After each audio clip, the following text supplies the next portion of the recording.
Bonjour tout le monde, ou plutôt bonsoir, comment allez-vous? Bienvenue dans ce live. Donc on va attendre que tous nos amis se rejoignent. Voilà. J'espère que vous vous portez bien. Fatin Labas, Zohir, salut tout le monde. Salut, super. Les amis, les habitués, et Yasmine qui est parmi nous, génial.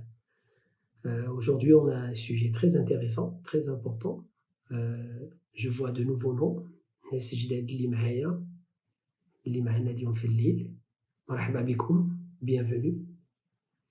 On a une petite heure ensemble. Salut Naufel. Donc on va partager des choses intéressantes et on va parler surtout d'un sujet très très important. Salut Rita, salut Fatim Zara. Salam alaikum. Voilà. Et le sujet de ce soir, il est très intéressant, il est passionnant et surtout, c'est un sujet d'actualité. Pourquoi j'ai commencé et j'ai décidé de parler aujourd'hui du sujet savoir choisir son conjoint, bien choisir. Parce que beaucoup de gens me posent la question, ils me disent, je reçois les questions, ils me disent, Monsieur Mjra, comment je fais pour choisir le bon partenaire? Comment je peux être sûr que la personne avec qui je suis, j'ai fait le bon choix? C'est une très bonne question. Donc aujourd'hui, ce qu'on va voir, c'est qu'on va essayer d'aborder des choses. Je vais partager avec vous des conseils. اللي تساعدكم باش تقدروا تاخذوا de meilleures décisions. Et en prenant ces meilleures décisions, vous allez partir gagnant dans vos relations. Voilà. Et donc c'est ça l'objectif d'aujourd'hui, partager avec vous des conseils, vous dire comment mieux réussir vos relations. Ce qu'il y a aussi, c'est que dans mon travail, dans le cadre de ma thérapie, j'accompagne beaucoup de personnes qui, après plusieurs années de relations qui n'ont pas marché, souffrent et passent par des moments très difficiles. Et je vais partager avec vous les conseils que ces personnes m'ont donnés et qui sont passées par des relations très difficiles. Donc tout ça va faire que vous allez avoir, à la fin de ce live, pas mal de choses pratiques que vous allez pouvoir prendre avec vous, des conseils que vous allez pouvoir appliquer. أشياء ممكن لكم تطبقوها باش تاخذوا قرارات أحسن في الاختيار ديال الإنسان اللي معكم باغيين تعيشوا وتدوزوا أوقات ممتعة. Daisy me dit, le choix du partenaire est un choix extrêmement important dans la vie. Oui, exactement. C'est pour ça que l'on va pouvoir aborder ce sujet aujourd'hui et la raison pourquoi on l'aborde. Ok. Alors, pourquoi j'ai décidé de parler de ce sujet ce soir? Pour la simple raison que je vois beaucoup de gens, comme je vous l'ai dit, qui ont dit le cabinet, qui ont des problèmes des années plus tard, des dépressions. Et je leur pose toujours la question, بزاف طلقوا بزاف عاشوا أشياء صعيبة كاين الله يحفظ اللي عاش العنف في la relation ديالو, la violence, et je suis contre la violence. Et là je fais une parenthèse avant de commencer. Tolérance zéro pour la violence. Donc quand je pose la question كنسول هاد الناس تنقول لهم شنو هما النصائح اللي تعلمتيهم لي ريلاسيون ديالكم اللي فشلوا, شنو هما لي كونساي اللي تقدروا تعطيو للناس par rapport à tout ça. Et la première des choses que me disent les gens, et كلهم ils ont répété la même chose. Je dois faire confiance à mon instinct. C'est-à-dire ملي كنسولهم كنقول لهم فوقاش عرفتيو ولا فوقاش حسيتيو بان داك لا ريلاسيون ماشي هي هذيك. ولا réponse اللي جاتني واللي كنستغرب qui me surprend souvent, la plupart des gens ils te disent je le savais au départ. كنت عارفها من الاول. النهار الاول شفت هاد القضيه, النهار الاول شفت هاد الحاجه ما عجبتنيش, النهار الاول حسيت بشي حاجه.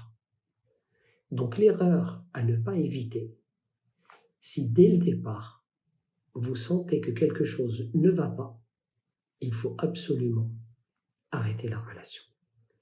قبل ما القضيه تحمض كما كنقولوا بالدارجه, ou qu'il y ait des choses beaucoup plus complexes comme les enfants, et après la relation devient plus difficile à arrêter. Donc, mon conseil, quand vous êtes dans une relation, أول حاجة هو الإنسان ما يكذبش على راسه.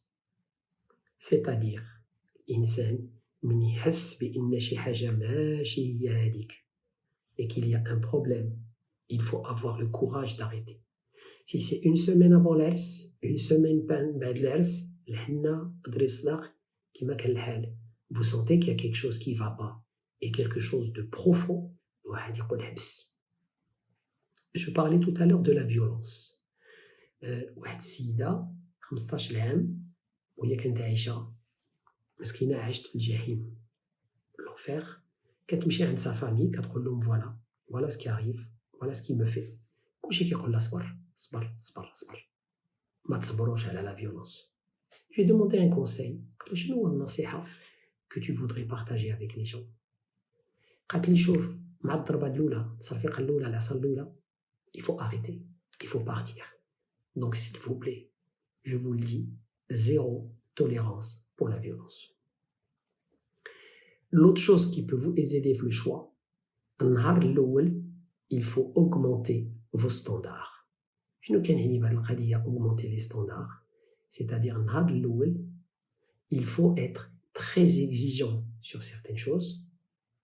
C'est-à-dire il y a des choses, il n'y a pas de négociation, ما فيهمش المناقشة. أشياء أخرى كنا نناقشوهم. الأشياء اللي ما فيهمش المناقشة, les choses pour lesquelles aucune négociation n'est acceptée, aucune concession, aucun compromis n'est accepté, c'est tout simplement le respect, الاحترام. كرسكم تأكدوا بأن الإنسان اللي معكم كاين الاحترام. شنو هو الاحترام؟ هو عندك الحق تعبر على الأفكار ديالك، عندك الحق تقول شي حاجة والإنسان اللي كيسمعك كيقدر شنو كتقول. ممكن له ما يكونش متفق معك ولكن كيسمعك وكيحترم لا بوزيسيون ديالك. Ça c'est la première des choses, le respect. La deuxième des choses, vous devez être avec quelqu'un qui vous tire vers le haut. Si vous êtes avec quelqu'un ou dès que la personne كتحسوا parce que vous êtes avec la personne vous devenez meilleur, ça veut dire que vous êtes avec une bonne personne. Si vous sentez que dès que la personne من الأول elle est en train de vous rabaisser, elle est en train de vous mépriser, elle est en train de vous dire des choses qui ne sont pas bien, vous n'êtes pas avec la bonne personne. On arrête. L'erreur اللي كيديروا الناس وهذه كنشوفها بزاف في الخدمه ديالي هما كيحسبوا بانهم ils vont rentrer dans la relation et ils vont changer la personne. انا je suis sûr انا معايا يتغير، انا معايا ما يبقاش يدير هكا، انا معايا يتدل، انا معايا يدير هكا. Non. Vous ne pouvez jamais changer la personne. Vous pouvez aider une personne à changer, ولكن si elle ne veut pas changer, vous avez beau faire, elle ne changera jamais. Donc ça, c'est une erreur. Et vous ne rentrez pas dans une relation pour changer une personne, vous rentrez dans une relation pour partager et pour passer des moments agréables. L'autre erreur, هو الإنسان اللي كيدخل في une relation وكيحسبوا بأن je rentre avec l'idée de recevoir. Non, quand vous rentrez dans une relation, vous devez vous dire je vais rentrer pour donner de l'amour, donner du temps, donner de l'affection et je vais recevoir la même chose. ولكن الإنسان اللي من الأول كيدخل la relation يقول je dois avoir, je dois recevoir, ce n'est pas la bonne approche. ما يمكنلوش الإنسان يدخل في une relation ويكون عنده واحد النقص وكيظن بأن l'autre personne يعطي ذاك النقص. Ça ne marche jamais. La relation كتبدا عرجة, elle boite dès le départ. Donc c'est pour cela que c'est important que quand on rentre dans une relation, on rentre parce qu'on a envie de donner, on a envie de faire, et non pas que quelqu'un doive nous donner quelque chose. Il y a 3 niveaux de relations. Les relations, l'insan, il est dans l'échange. Ça dure pas longtemps. Après, on peut commencer à calculer. Chouïa, ça marche pas. Mais la relation qui marche, ou l'insan qui contrôle la relation, ou pareil dire, ou pareil la l'autre personne, il a envie de donner, il a envie d'apporter, il a envie de donner de l'amour, parce que c'est en donnant de l'amour qu'on arrive à reconnaître et vivre l'amour. Donc, les conseils sont très importants. Augmentez vos standards. Soyez exigeant avec vous-même de ce que vous acceptez. Parce que pour que l'on vous fasse du mal, vous devez donner la permission. Et qu'est-ce qu'ils font les gens souvent? Car la permission, باش يتصل عليهم باش يتكرفس عليهم باش يحتقرهم et ça c'est pas bon, il ne faut pas le faire. Et j'ai une question de Sarah. Est-ce possible d'oublier une personne grâce à l'hypnose? C'est pas oublier une personne qui est important, c'est oublier ce que vous avez ressenti, c'est tourner la page et c'est passer à quelque chose d'autre. Oui, avec l'hypnose, on arrive à réduire la charge émotionnelle des les moments difficiles qu'on a vécu avec une personne. Donc le but, ماشي الانسان يمشي la mémoire ديالو ويمحي داك la personne من الخريطه. Non, c'est pas ça, c'est pas ça l'objectif. Il faut apprendre de la relation. Il faut se dire comment je ferai la prochaine fois. وكاين حاجه واحده اخرى اللي qu'il faut éviter. بزاف الناس كتشوفهم دائما في les relations, ils sont toujours avec le même type de personne. Pourquoi? Parce qu'ils se disent que la personne, je vais la changer. Ou grâce à moi, la relation elle va se terminer. Mais vous ne pouvez jamais changer quelqu'un dans une relation. Vous pouvez l'aider à devenir meilleur, mais vous ne pouvez pas changer une personne. Quand je dis on ne peut pas changer une personne, je parle des valeurs, des principes, des darili ou les muhim. Vous ne pouvez pas le changer. Des petites choses, une personne qui va commencer à faire du sport, une personne qui va arrêter de fumer, une personne qui va sortir un petit peu plus, une personne qui va être un peu plus sociable. Ce sont des choses externes. Vous pouvez les travailler. Mais les valeurs, les principes, les comportements, qu'en est-il de réduire l'intensité des émotions positives qui nous maintiennent par moments coincés dans la nostalgie du passé? C'est bien d'avoir des moments agréables du passé, mais vous pouvez les retrouver et vous allez les retrouver. Il faut être patient, il faut être exigeant envers soi-même. Et surtout, les gens qui réussissent les relations, moi je le vois beaucoup, c'est les gens qui vivent les relations en mode appréciation et pas en mode attente. La relation, elle ne marche jamais. Mais si vous rentrez dans la relation avec l'appréciation, c'est-à-dire que vous profitez des bons moments, vous ne voyez que les bonnes choses, ça vous force à voir la relation dans un sens et vous pouvez construire quelque chose de bien et quelque chose de durable. Voilà. J'attends de voir si vous avez des questions. Je veux que ça soit très interactif aujourd'hui.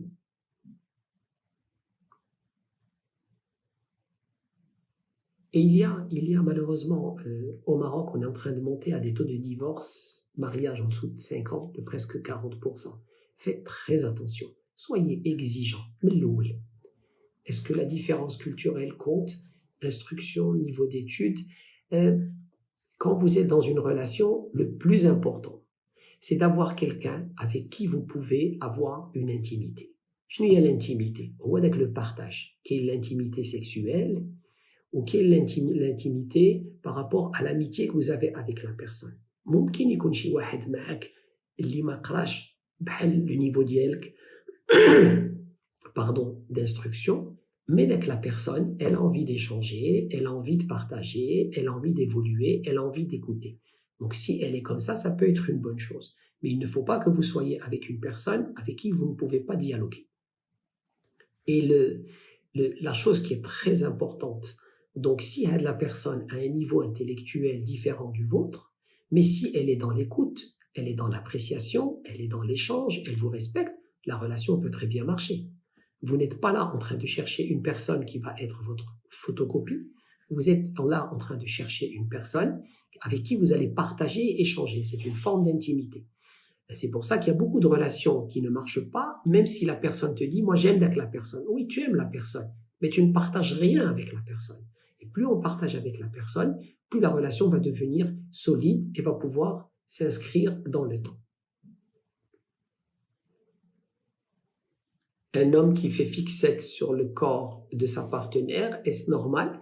Il peut lui donner des conseils, il peut l'aider, il peut l'encourager, mais il ne doit pas être obsédé par le corps de sa femme, il doit respecter le corps de sa femme, et s'exprimer, dire ce qu'il dit, mais être aussi fixé, non, ce n'est pas une bonne chose et ce n'est pas ça. Et vous savez, dans les couples, il y a toujours deux sujets qui sont délicats, le sexe et l'argent. Si vous n'êtes pas à l'aise de pouvoir parler de sexe avec votre mari ou avec votre femme, si vous n'êtes pas à l'aise de pouvoir parler d'argent, comment vous allez gérer l'argent, comment vous allez fonctionner par rapport à l'argent, comment le budget va être réparti, quelles sont les dépenses. Si vous n'êtes pas à l'aise à parler 100% librement sur ces deux sujets, c'est même pas la peine de vous engager dans la relation. Parce que dès que l'idée dit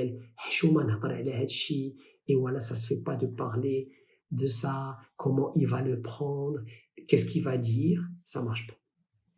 L'autre chose qui est très importante sur laquelle j'insiste, beaucoup de personnes, et ça je le vois, me racontent l'histoire quand elles rencontrent quelqu'un, elle dit que la personne, كتبقى تقول لها انا شفتك في فيسبوك كنتي مصاحبه مع هذا كنتي دايره هذه كنتي دايره هذا. Non, la personne ملي تاخذك وملي تشوفك وملي تصاحب معك خاصها تاخذ le package كله. Il ne faut pas qu'elle essaye de changer le passé ديالك. الانسان اللي كيبغي يمحي الماضي ديالك ويقول لك علاش درتي. Non, quelqu'un qui vous rencontre, il n'a pas le droit de vous juger sur le passé, mais il a le droit de vous juger sur le présent et l'avenir. Le passé, vous respectez votre passé et ne vous excusez jamais de qui vous êtes, de ce que vous avez fait ou de ce que vous avez vécu, ou encore moins du milieu d'où vous venez et qui vous êtes. Ça, c'est très, très important. الإنسان اللي ما كيحترمش حياتك، اللي ما كيحترمش العائلة ديالك منين جيتي وشكون نتينا، c'est même pas la peine تكون معاه. Je vous parle de ma propre expérience. Mon ex-mari était très attentif, très attentionné. Après le mariage, les choses ont changé. Oui, malheureusement. C'est pour ça que le conseil que je vous donne, quand vous vous mariez, attendez 3 ans avant d'avoir un enfant. Parce que l'eb, au kulchi keiben, après le mariage. Parce qu'avant le mariage, quand vous y pensez, tout est un plaisir. Sortir est un plaisir, passer du temps ensemble est un plaisir, passer des moments intimes est un plaisir.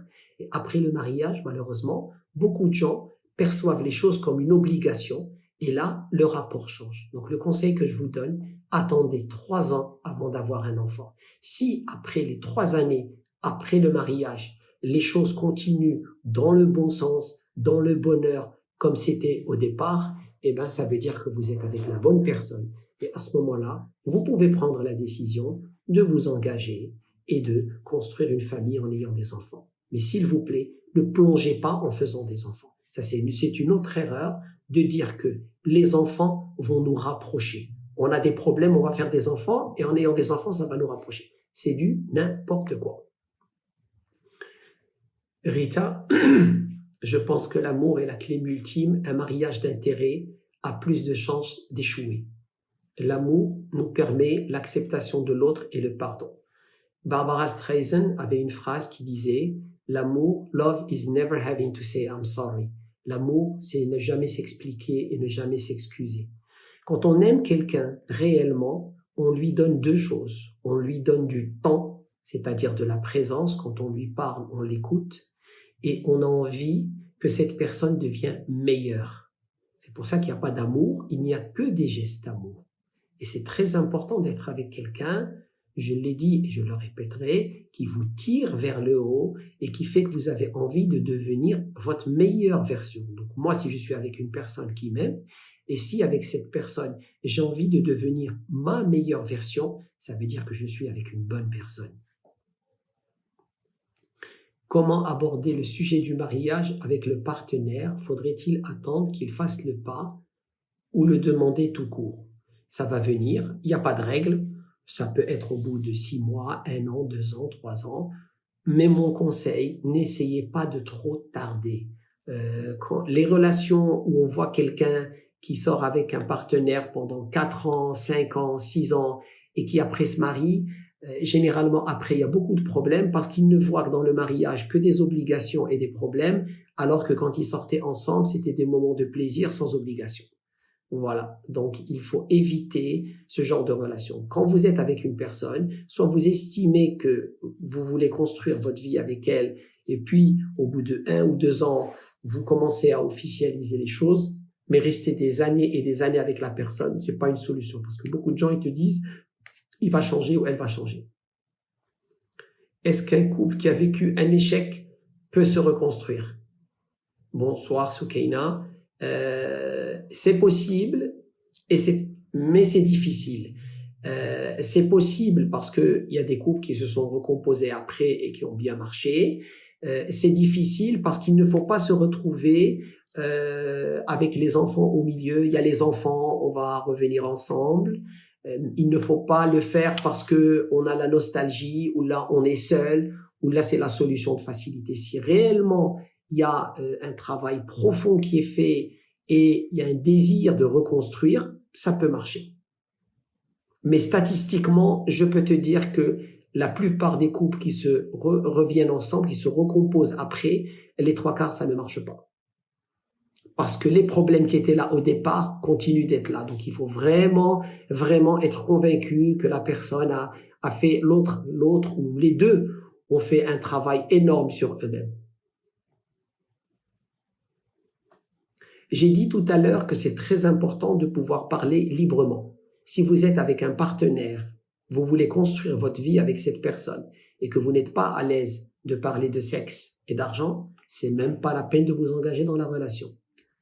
Comment garder la flamme et l'amour dans un mariage après l'installation de la routine? C'est une très bonne question. Il faut tout simplement comprendre qu'il n'y a pas d'amour, il y a des gestes d'amour. Et la meilleure façon de maintenir ces gestes d'amour, c'est la présence et le partage. Créer des rituels, vous forcer à donner du temps. Moi, souvent, je conseille aux couples de choisir un soir par semaine ou un jour par semaine où il y a un moment, un repas à l'extérieur, une activité où les deux personnes vont passer loin de la maison, loin des enfants, loin du travail, loin des obligations, 2-3 heures dans l'échange et dans l'écoute. Plus vous êtes dans l'échange et l'écoute et la communication, plus votre relation va marcher. C'est pour ça qu'il y a des relations où il y a beaucoup d'amour, mais ils ne marchent pas. Pourquoi? Parce que les gens ne communiquent plus, ne partagent plus. Donc la personne te dit, moi j'aime cette personne, elle est sympathique, elle est agréable, elle est gentille, mais je ne partage plus rien. Eh bien quand on ne partage plus rien, on n'a plus de raison d'être avec la personne. Pour l'engagement officiel, l'argent et la capacité financière sont-ils plus importants que l'amour? Alors, il faut connaître quelque chose. Quand vous voyez l'histoire du mariage dans le temps, le mariage a été conçu il y a à peu près 2500 ou 3000 ans, comme on le connaît actuellement, c'est-à-dire une relation entre un homme et une femme monogame pour une longue durée. C'était jamais une relation d'amour. Les gens se mariaient par obligation, les gens se mariaient pour que les familles aient des ententes, les gens se mariaient dans l'histoire, dans les dynasties pour qu'il y ait des liens. Donc ce n'était jamais une question d'amour, c'était une question de nécessité. La femme, elle savait qu'elle devait se marier parce que son mari allait prendre soin d'elle. Un mari, il savait qu'il allait se marier parce qu'en se mariant avec telle femme, il allait pouvoir avoir un travail. Donc jusqu'à il y a une centaine d'années, le mariage était d'abord une affaire économique. Ce n'est seulement que ces dernières décennies qu'effectivement, l'amour, c'est-à-dire être avec une personne parce qu'on l'aime et qu'on a envie de partager, a commencé à se manifester. Ce qui est une très bonne chose et à mon avis devrait être le vrai critère de sélection, c'est-à-dire choisir une personne que l'on aime, avec qui on veut partager, on veut échanger et on veut construire une famille. Mais commencer avec une personne qu'on aime, c'est un bon départ.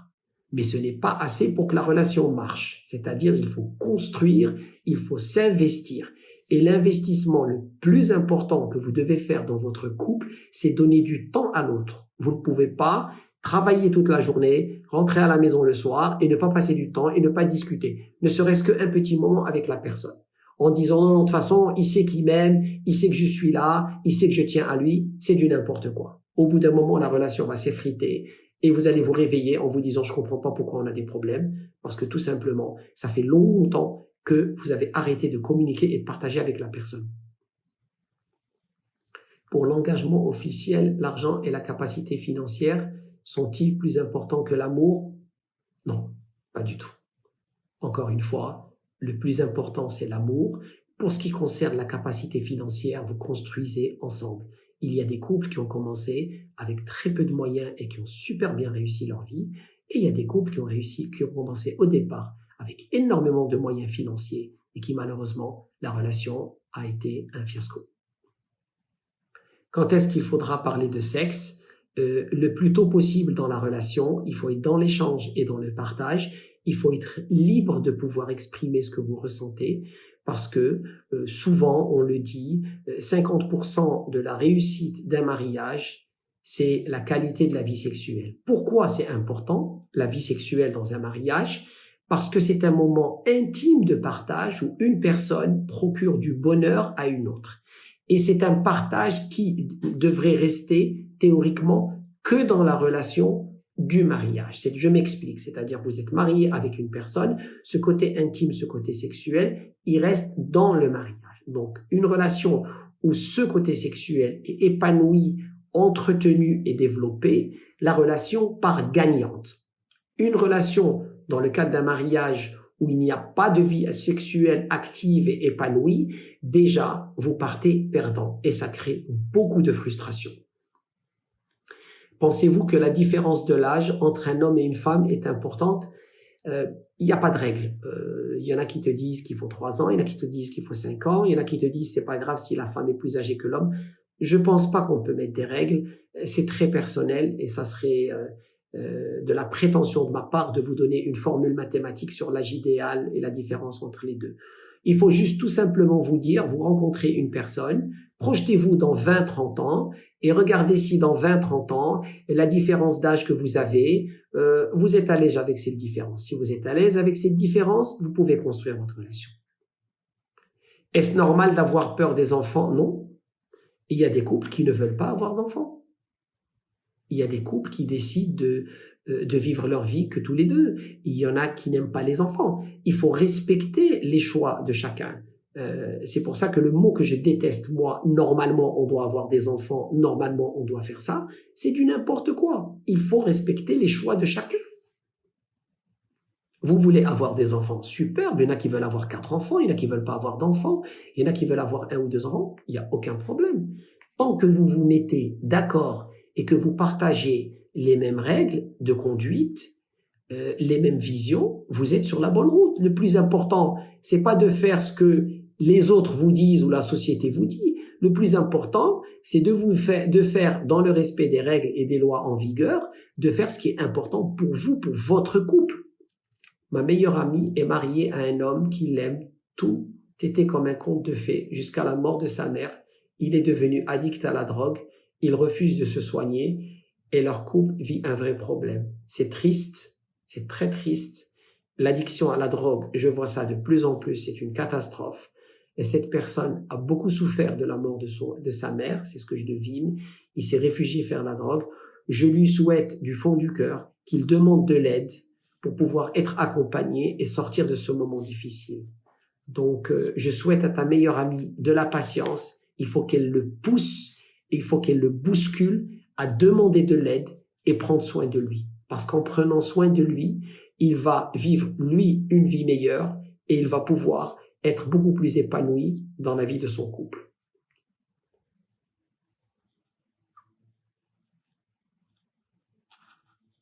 Comment combattre la peur de l'engagement? En faisant les choses par étapes. Tu rencontres une personne, tu prends le temps de la connaître. Si tu as envie d'aller un peu plus loin, tu vas vers peut-être les fiançailles, après le mariage. Et alors, tu vas te marier et après ça ne va pas marcher. Et alors, c'est pas la fin du monde. La seule condition, c'est sois toujours exigeante envers toi-même. Ou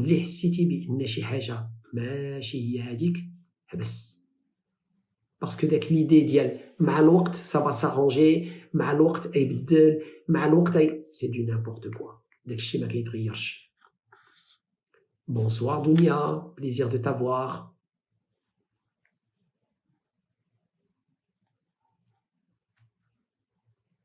Super, ce soir on a beaucoup de monde. Bonjour, un ami de Marrakech. Super, super à mes amis d'HEL que je vais rencontrer, que je vais reprendre avec eux lundi, les cours. Comment rencontrer des personnes de qualité? Il faut être exigeant. Aller vers des gens qui ont des choses à vous apporter, aller vers des gens qui sont intellectuellement stimulants, plutôt qu'aller vers des gens qui ont plus les apparences et les choses externes. Quelles sont les questions qu'on peut poser au niveau de la relation sexuelle sans choquer la personne? Il faut tout simplement être capable, quand je dis parler du sexe, être capable de dire ce que j'aime, ce que je n'aime pas et ce qui me fait plaisir. Et si la personne peut accepter que vous vous exprimez comme ça, sans porter de jugement, c'est la bonne personne. Si dans un couple, quelqu'un dit « il y a ça qui me fait plaisir » et l'autre lui dit « mais pourquoi tu poses cette question? Est-ce que tu l'as déjà fait avec quelqu'un et c'est pas normal et pourquoi tu dis ça ?» Moi je vous dis, c'est la mauvaise personne. Bonsoir Amine. Il y a un grave problème, les gens ne veulent plus de mariage. Oui, les hommes ne veulent plus de mariage. Je pense que c'est pas les hommes. Aujourd'hui, beaucoup de gens ont peur de l'engagement, de s'impliquer et de ce que le mariage représente en termes de dépenses financières. Et je peux comprendre, ça devient de plus en plus difficile, mais encore une fois, c'est des choix personnels. Comment ne plus se sentir coupable vis-à-vis d'un enfant de 6 ans après un divorce, après plusieurs tentatives de rester et faire marcher les choses. Les enfants, ce que je vais dire est très délicat. Rester dans un mariage pour les enfants, c'est la plus grande connerie. Parce que les enfants, ils vont le sentir. Un couple qui se dispute beaucoup, les enfants, ils voient ça, ils observent ça, et ça leur fait très mal. Et ils comprennent pas ce dysfonctionnement dans le couple. Les enfants aujourd'hui, malheureusement, le divorce est devenu quelque chose de très fréquent, ça ne choque plus. Donc, un enfant qui se dit « mon père et ma mère ne s'entendent pas, chacun habite tout seul, mais ma mère m'aime et mon père m'aime », ça, ils peuvent faire avec. Mais ils ne peuvent pas faire avec des parents qui sont sous le même toit, pour les apparences, chacun dort dans une chambre, où il y a beaucoup de violence, de méchanceté, d'ignorance, de froideur dans la maison. C'est pas bon.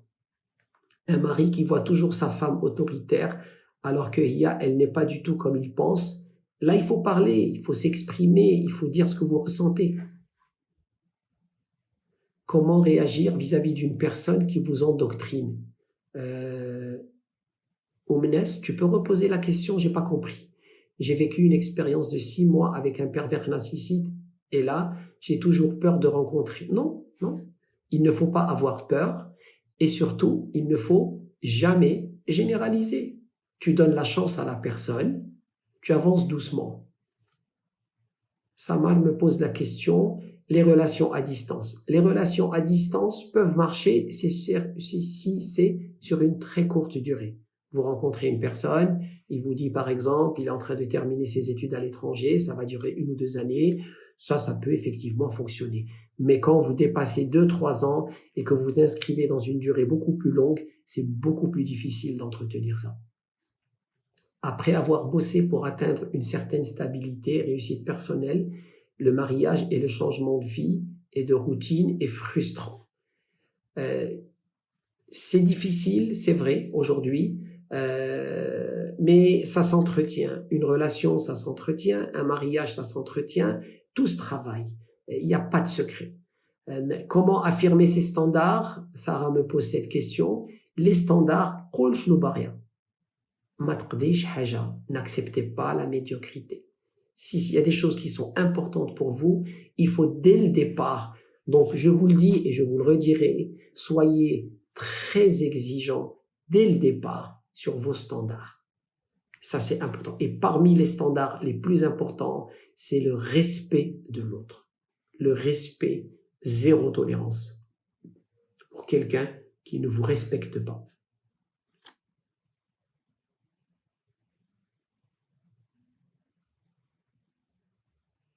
Qu'en pensez-vous du mariage et chacun a un chez lui et se rencontrer à des moments précis? C'est difficile dans notre société, mais je respecte les choix de chacun. Chacun est libre de faire ce qu'il veut, chacun est libre de faire ce qui l'intéresse, et moi je dis c'est un choix personnel. Si une femme ne veut pas faire une relation sexuelle, l'homme a le droit de se marier. J'ai pas compris cette question. Si tu peux la reposer s'il te plaît, j'ai pas compris cette question.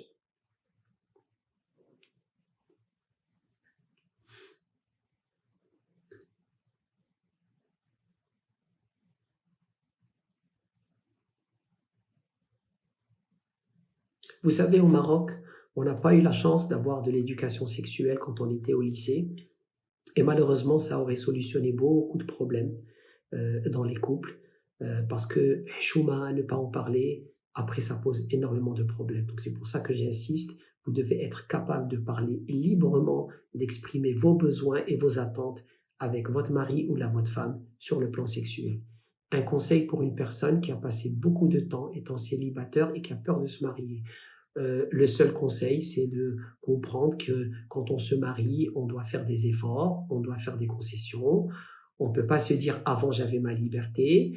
On doit faire la différence entre la vie de célibataire où on a de comptes à rendre à personne et une vie où on est marié et on a des comptes à rendre à quelqu'un. Mais on a des comptes à rendre, mais on reçoit aussi beaucoup de choses.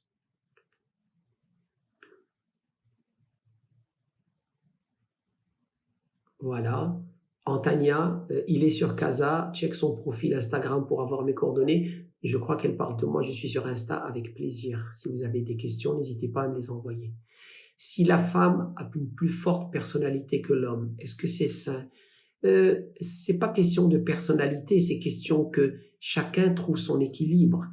Si une femme a une forte personnalité, mais que l'homme se sent respecté, se sent écouté, se sent apprécié, il n'y a aucun problème. Il faut aussi se rappeler les besoins de base. Un homme a besoin dans une relation de sentir qu'il est utile, qu'il est important et qu'il a sa place. La femme, elle a besoin de se sentir en sécurité, elle a besoin de se sentir épanouie, rassurée. Donc, si chacun arrive à avoir cela, la relation est sur une très bonne route. Pourquoi c'est toujours l'homme qui doit aller vers la femme et pas le contraire? Est-ce que c'est mal vu par rapport à l'homme? C'est pas vrai. Il y a beaucoup de femmes aujourd'hui qui font le premier pas, il y a beaucoup de femmes qui contactent certains hommes, il y a beaucoup de femmes qui manifestent une envie de démarrer une relation avec un homme. Je trouve que ça devrait aller dans les deux sens et être dans cette liberté et dans cette égalité. Parce que j'insiste sur ça, l'égalité entre un homme et la femme.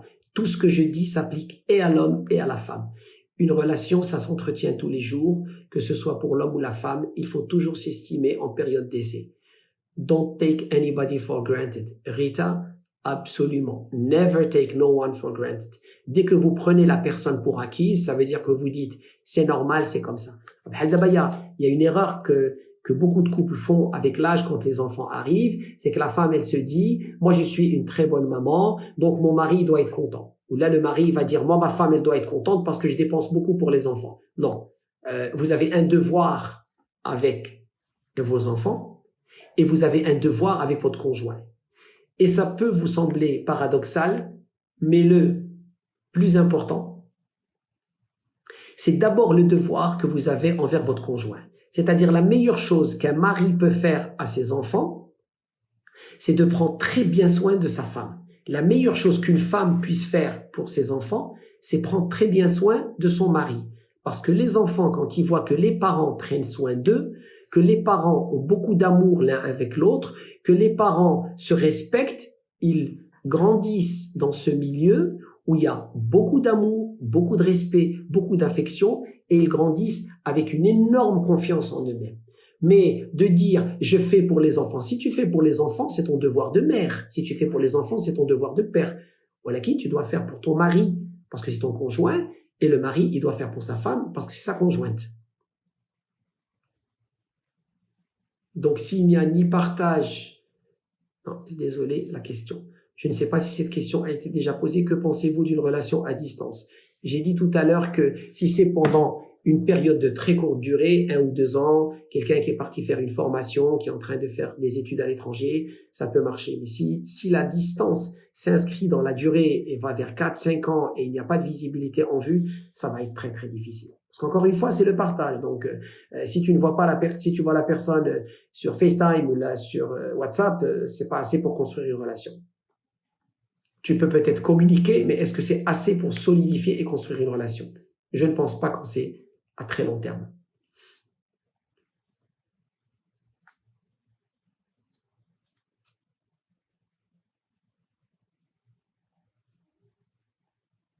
Et arrêtez de vous mettre de la pression. Beaucoup de femmes se mettent la pression. Bon, ma famille, elle dit que je dois me marier. Ma famille, non.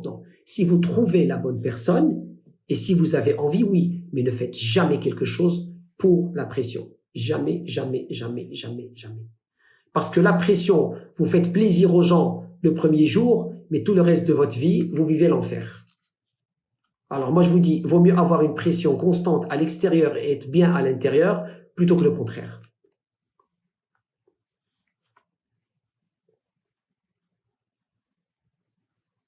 Ok, il reste encore une dizaine de minutes. Je vais prendre les dernières questions. حاجه وحده كنعاود ناكد ونعاود ناكد ونعاود ناكد، واللي خديتي هاد الحاجه غير من هاد لو لايف اليوم، اللي النهار الاول حسيتي بان داك الشيء ماشي هو هذاك العرس، ولا ماشي العرس، النقافه ولا الجوق ولا شنو ما كان، vous arrêtez كلشي. Que pensez-vous des parents qui ne cessent pas d'intervenir dans la vie d'un couple à tel point que cela crée des problèmes? Il faut mettre des limites. Il faut mettre des limites. Que pensez-vous du mariage traditionnel? Le mariage traditionnel est basé sur le respect et l'amitié. Et si c'est ça le mariage traditionnel, donc c'est un bon mariage. J'ai perdu mon époux il y a 8 ans, et je suis seul. Comment faire pour connaître quelqu'un de bien? Donnez la chance, ouvrez-vous, donnez la chance, échangez, partagez. La vie va vous donner l'opportunité de rencontrer quelqu'un d'autre. Comment peut-on savoir que la personne qu'on est, avec qui on est une bonne personne? Moi, des critères que je conseille toujours aux gens, le premier critère, regardez ce qui vous respecte. Le deuxième critère, regardez ce que la personne est généreuse. Chez واحد اللي سقرام, il est سقرام d'attention, il est سقرام de gestes, il est سقرام de mots, il est aussi سقرام d'argent. Quelqu'un qui est سقرام, donc le respect et la générosité, deux qualités très très très importantes. Et je rajouterai à une troisième chose à ça, je rajouterai la gentillesse. Est-ce que la personne elle est gentille? Parce qu'il y a des gens qui sont méchants. Si vous avez la gentillesse, si vous avez la générosité, un grand cœur qui se met, la gentillesse, la générosité et le respect, si vous avez ces trois choses, c'est excellent. À présent, il y a des femmes qui réussissent mieux leur carrière que l'homme. Est-ce que ça déséquilibre la nature des besoins fondamentaux? Non, parce que si vous êtes dans une relation où une femme gagne plus que son mari, si les deux ont cette notion que les deux contribuent, les deux font, ça va très bien marcher.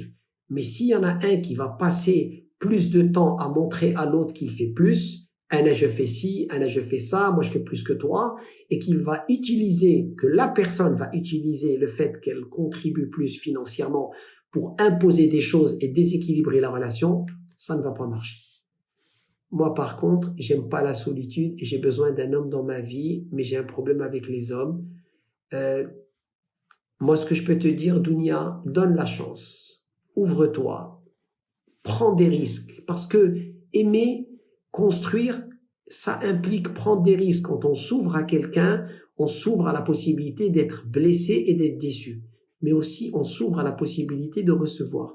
Donc, il faut prendre des risques pour avoir des relations. Comment réagir auprès d'une personne pragmatique, pas d'affection? On peut l'encourager, on peut lui apprendre à s'ouvrir, on peut la mettre à l'aise, on ne peut pas la changer. Quelqu'un qui est extrêmement réservé, il ne va pas du jour au lendemain s'ouvrir. Mais vous pouvez, si cette personne est bien, a de bonnes intentions, encore une fois, est respectueuse, vous tire vers le haut, vous pouvez apprendre à cette personne à être un peu plus à l'aise et avec ça, vivre heureux dans cette relation de couple. Comment se comporter avec un partenaire qui ne s'exprime pas? Il faut l'encourager. La communication se développe dans un couple. La communication s'entretient et il faut développer, encore une fois, il faut travailler cette nécessité et des moments de partage. Quand tu à la personne, c'est très important. Comment oublier une personne avec laquelle on a passé un bout de temps? Le temps va vous faire oublier tout cela. Ne vous en faites pas.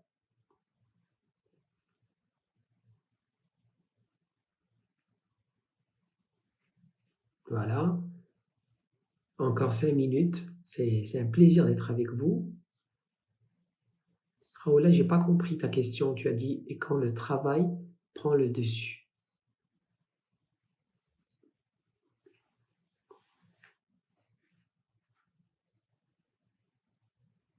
حياتكم ما تقضيوش حاجة. N'acceptez jamais la médiocrité. اللي يعرف بالقيمة ديالكم مرحبا به، واللي ما كيعرف القيمة ديالكم الله يعاونو. Bonsoir, c'est SVP. Comment peut-on répartir les charges financières? J'ai dit tout à l'heure que c'est très important de pouvoir s'asseoir et de parler argent et finances. Il faut s'asseoir, mettre les budgets à plat, trouver des solutions et gérer votre argent.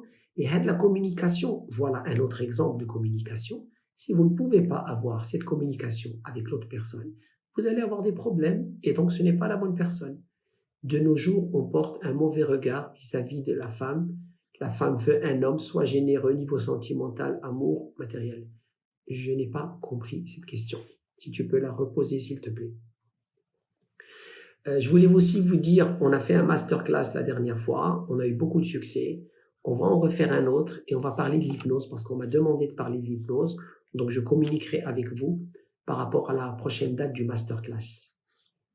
On trouve la bonne personne à tous les niveaux et c'est réciproque de l'autre. Comment tu restes avec quelqu'un qui t'aime, mais il ne fait rien pour toi? On ne peut pas t'aimer si on ne fait rien pour toi. Parce qu'il n'y a pas d'amour, il y a des gestes d'amour. Comment une personne peut dire qu'elle t'aime alors qu'elle ne fait rien pour toi? Faire pour toi, c'est t'écouter, c'est être à tes côtés, c'est être là quand tu as besoin, c'est être attentionné, c'est être gentil, c'est être respectueux, c'est beaucoup de choses. Donc c'est ça l'amour, c'est plein de gestes, plein de contacts, plein d'attention. La jalousie dans le couple, c'est logique qu'il y ait un minimum de jalousie parce qu'on veut être possessif, on aime la personne avec laquelle on est, on ne veut pas la partager, mais si cette jalousie devient maladive au point que ça crée trop de problèmes, non, ça peut détruire une relation. Comment cesser d'être pris pour un acquis? Vous ne pouvez pas apprendre à quelqu'un de ne pas vous prendre pour acquis. C'est tout simplement, si une personne vous prend trop pour acquise, à ce moment-là, ça veut dire qu'il y a un problème. Exprimez ce que vous ressentez, mais si ça continue, vous êtes avec la mauvaise personne. Oui, Khaoula, il n'y a pas d'amour, il n'y a que des gestes d'amour. Ça veut dire quoi, je t'aime? Tu ne peux pas dire à une personne, je t'aime, tu écris un mot, tu lui envoies, donc je t'aime. Non, je t'aime par mes gestes, pas par ça. Et encore une fois, je le dis, pour moi, la meilleure preuve d'amour que quelqu'un peut donner à l'autre, c'est son temps. De s'asseoir avec la personne, d'écouter la personne, de passer du temps avec cette personne. Si on trouve une bonne personne et que c'est réciproque, sauf que la maman n'est pas d'accord pour une vie commune. Alors ça, c'est une très très bonne question. Qu'est-ce que vous faites quand vous êtes avec une personne et que vos parents vous disent non? C'est des choix personnels. Moi, je connais des amis à moi qui ont mis leurs parents en ultimatum et ils ont assumé leur choix. Est-ce que vous êtes capable d'assumer votre choix? Si vous êtes, oui, le live va être enregistré. Si vous êtes capable d'assumer votre choix, eh bien, des fois, vous allez aller à l'encontre de certaines personnes. Je souhaite que les parents soient convaincus, je souhaite qu'ils soient partie prenante avec vous, mais moi, j'ai vu des couples où les parents se sont opposés et les mariages ont très bien marché après. Et je sens un apaisement en vous écoutant. Merci, Halima. Si vous avez des questions, si vous avez quoi que ce soit, n'hésitez pas à m'envoyer des messages en DM. Voilà. Qu'est-ce que je vais dire d'autre? Donc, je vous avais dit, on va faire après le succès de la première masterclass qu'on a faite, on va faire un autre masterclass sur l'hypnose et on va faire aussi un masterclass sur la loi de l'attraction. Et ça, c'est quelque chose de très important. Vous allez comprendre les vrais secrets de la loi de l'attraction. Voilà. Alors, ma question concerne l'aspect financier. Que peut-on faire dans un couple où la femme pense que c'est l'homme qui doit tout faire à 100% en se basant sur le Coran?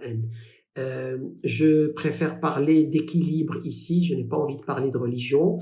Mais moi, je vais du principe qu'un couple qui marche aujourd'hui, en 2020, c'est un couple où il y a l'égalité, l'équilibre entre l'homme et la femme.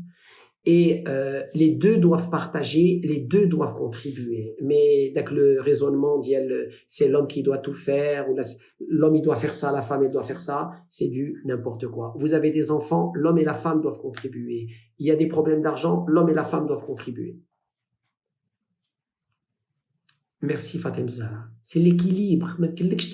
Vous pouvez pas, une relation, c'est un équilibre. Si cet équilibre s'inscrit dans la durée, vous allez faire des choses magnifiques. Mais dès que les clichés, c'est l'homme qui fait, c'est la femme qui fait, c'est du n'importe quoi. Encore une fois, soyez exigeants envers vous-même. Donc s'il vous plaît, je vais terminer sur cela. Augmentez les standards que vous avez de vous-même, c'est-à-dire si vous êtes avec une personne, soyez avec une personne qui vous tire vers le haut, soyez avec une personne qui vous demande de devenir votre meilleure version, soyez avec une personne qui vous respecte et qui vous aime, soyez avec une personne qui vous écoute, sinon blèche. Et je terminerai par une très belle citation, je vais vous la dire en anglais et après je vais la traduire en français et en arabe, c'est l'une des plus belles phrases que j'ai entendues. No man is worth your tears, but once you find one that is, he will never make you cry. C'est-à-dire, aucun être humain ne mérite que vous pleuriez et que vous ayez des larmes pour lui, mais quand vous allez trouver quelqu'un qui va mériter que vous pleuriez pour lui et qui mérite vos larmes, il ne vous fera jamais de mal. اي حتى واحد في هذه الحياه ما كيستحق باش تبكيو عليه ولكن النهار فاش تبرو شي واحد اللي يستحق داك الشيء ما يبكيكمش ويتهلا فيكم. Soyez très très exigeants envers vous-même, demandez le meilleur, augmentez vos standards et plus vous êtes exigeant envers vous-même, plus vous allez avoir des choses magnifiques dans votre vie. Je vous dis merci, shukran et une très très très bonne soirée. Beaucoup d'amour, beaucoup de bonheur et à la prochaine.